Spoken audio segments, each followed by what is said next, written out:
So, guys, today, are you recording? Okay. Really, my goal today is to just show you how to build it up so that you have more interesting dimension, okay?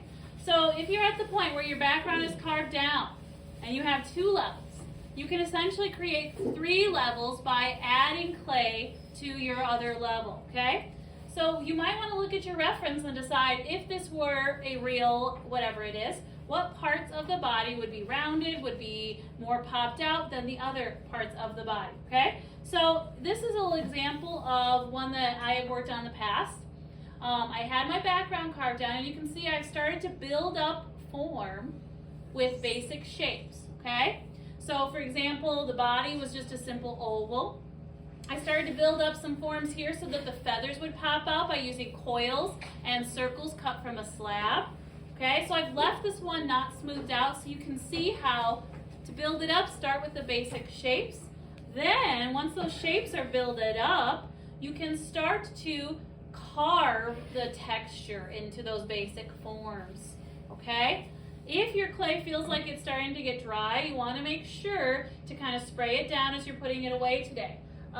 Because it is kind of always a back and forth with this. Alright? So looking at this and looking at my example, I want to pop out the body, I want to pop out the feathers since they are coming most towards me, and then I'll worry about other textures and other things later on, okay? So one way to do that, you can always start with the slab method, and you can actually cut a shape from a flattened piece of clay. That's one way you can do it. Another way you could do it is just by forming the shape with your hand and not cutting it out. It depends on what is most appropriate for what you are doing. Sometimes I like to do the slab method just because it's a little easier to measure, okay?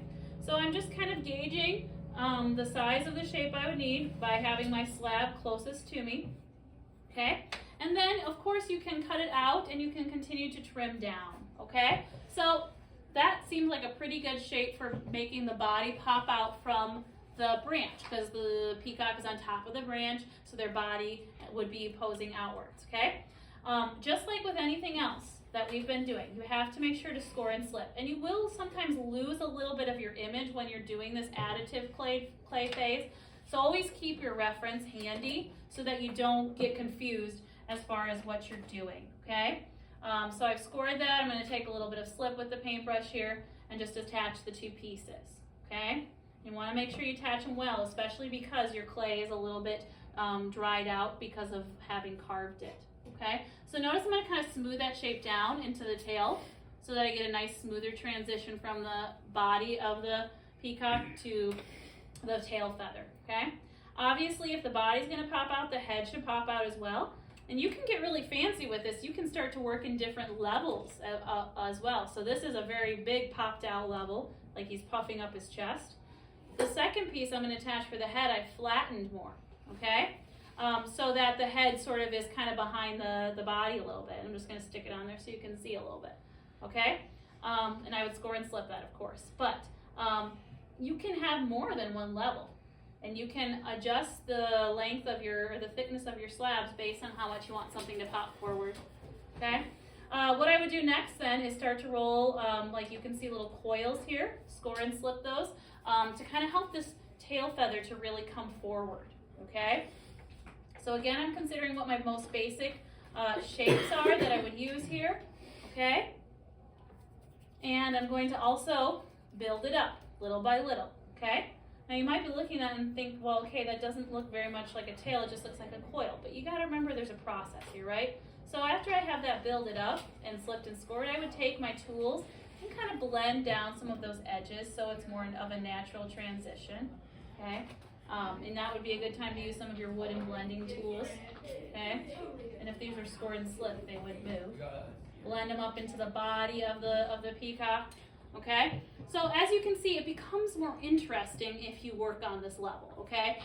So I challenge you to try at least popping one part of your relief carving out by adding the clay to it, okay?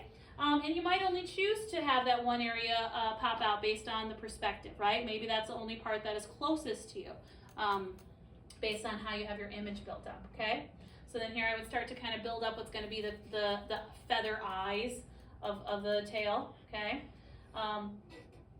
And then once I have these kind of sculpted and smoothed out, I would go back in with my carving tools and my modeling knives and other things to build up texture. Okay? So, are there any questions about that? Okay, thank you.